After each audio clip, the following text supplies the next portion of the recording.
and you sort of straddle the line between a carry, a tank, an initiator. You don't want to take too many hits yourself, but you can sure as heck kill one person one-on-one very well.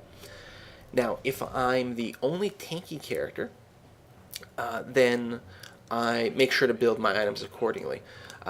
It still varies a little bit in what I do. Like sometimes I'll still get the phage, because it does give you a little bit of health, and that slow's quite nice. But it's not enough to make you tanky on its own. A lot of times, and I believe that's what I'm doing now, I build an Aegis of the Legion, which again gives you some health, some armor, some magic resist, but also shares it across your team. Now, it's not really a tank item, because for the cost, it doesn't give you as much benefit as something that was only for you. But it still helps out with the whole idea, and depending on my team's composition, I will sometimes get an Aegis as my third item. A lot of times I will go as a Banshee's Veil for that third item or a fourth item, because again, it gives you a little bit of health, a little bit of magic resist, I believe. Well, yeah, I'm sure it does magic resist. It does health. It gives you a little extra mana, and then it gives you that bubble. It just depends on what I'm facing. Sometimes I will go with what is it? The Frozen Heart, which gives you armor and cooldown reduction, and that's if the team is mostly comprised of physical carries. I can't believe I missed that grab.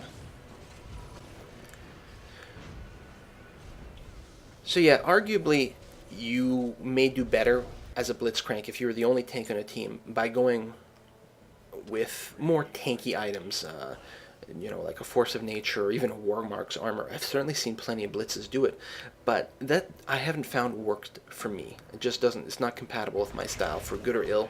That's just the way I play. Now let's talk about the abilities, because there are many people that advocate maxing out Grab first. There are many people that advocate maxing out the Power Fist first. And there are a few, mostly in what the so-called Blitzcrank, I think is what they call it, builds, which is just meant to be an offensive, kind of a carry role. Will advocate maxing out Overdrive. But that doesn't happen very often for people who's playing him kind of tanky, whereas that's in fact exactly what I do. And my reasoning for that is, generally speaking, I don't find the advantage to having the second of having the second grab that quickly. I mean, and that's really what's happening. When you put more ranks in the grab, it increases the upfront damage and reduces the cooldown. But the cooldown never gets short enough to really be usable in twice in the same fight, generally speaking. Now, the extra damage is quite nice, but I don't know. I mean, I like the grab mostly as a way to initiate a fight, pull someone out of position, and hopefully bring them to a DPSer. So the damage of the grab is not what I use it for personally, although you can certainly build around that. It does do a fair amount more damage as you rank it up, and if you've got any way of increasing your ability power, not that I think an AP build is ideal for Blitz, although I have seen it, you can build around that. And then the Power Fist, once you get 5 ranks in it, it certainly becomes the sort of thing you can spam quite quickly. And arguably, having lots of ranks in Power Fist does make you the most tanky, because every time you punch, you are disabling the enemy for a little bit. And you're also doing a lot more damage, obviously, especially with that sheen. But again, for me, it doesn't work out that well. I find that usually, at least at the beginning of the game, one punch is all that's going to happen. You know, that's all you need to set up a kill, that's all you need to help you escape. At the beginning of the game, everyone's kind of soft, and anything that's going to happen is going to happen before that cooldown comes up. I mean, yes, again, once you get to 5 ranks in punch, it's quite short, but until then, the double punch is not going to come up often enough for my taste. Now, what's interesting about Overdrive is I think 1 rank in Overdrive sucks. I mean, you should always get it because sometimes you just need that extra boost to get away. But by itself, it's kind of a weak ability. But I really like the mobility that you get out of 5 ranks in Overdrive.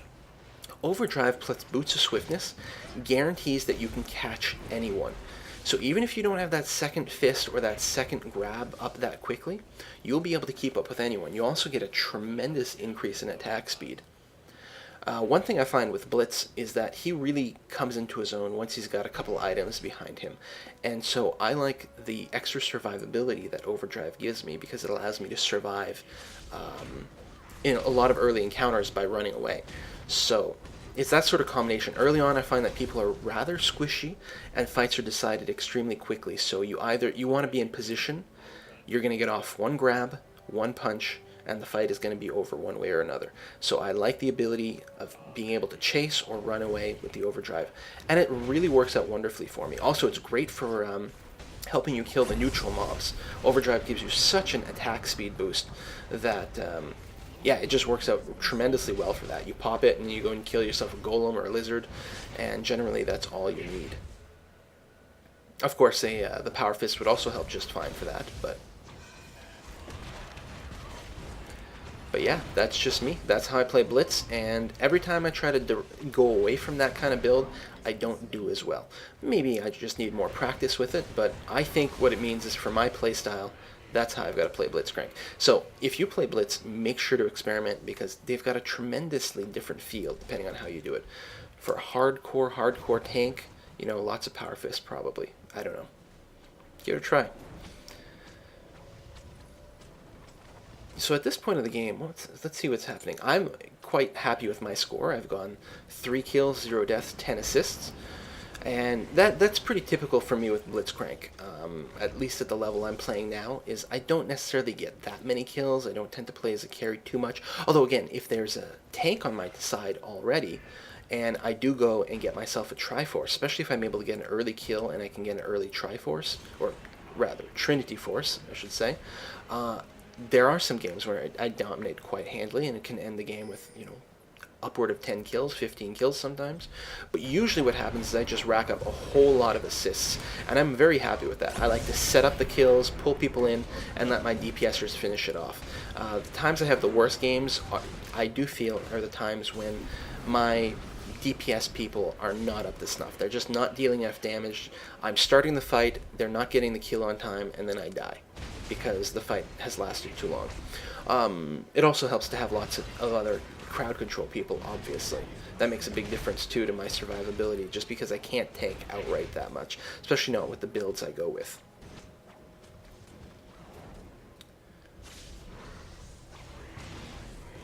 One thing I like about Blitz is how quickly, especially late game, he can start taking down these towers.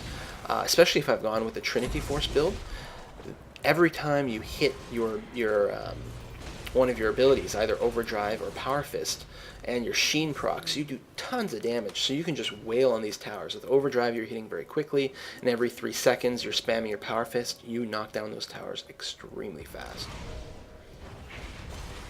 And if you combo that with your ultimate, the Static Field, you can take down creep waves pretty easily too, and the Static Field does have a fairly short cooldown.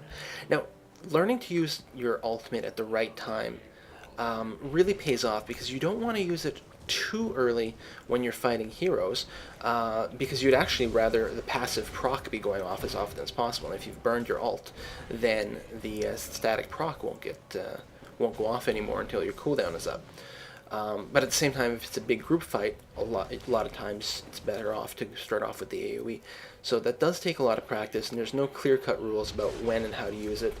I do like to use it to ensure a kill, sometimes when it's not strictly necessary, but, you know, I'm of the school of thought that it's better safe than sorry, and the cooldown comes up often enough that it's not a big deal if I've used it for no good reason.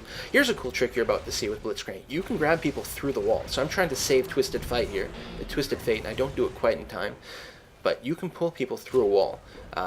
Here I used it to pull someone out of their base, but when you're defending, you can use it to pull people into your base. And if they're not prepared for that, they are definitely going to die, especially if your turret's still up and they can't escape. So at this point, the game is definitely over. It's one of my better Blitzcrank games. I went 3-0-17, no deaths at all, and yet, looking over the video, like I said, I can still see plenty of mistakes.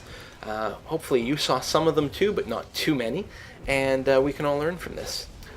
Until next time, I hope you enjoyed the game and the video, and I'll see you again soon.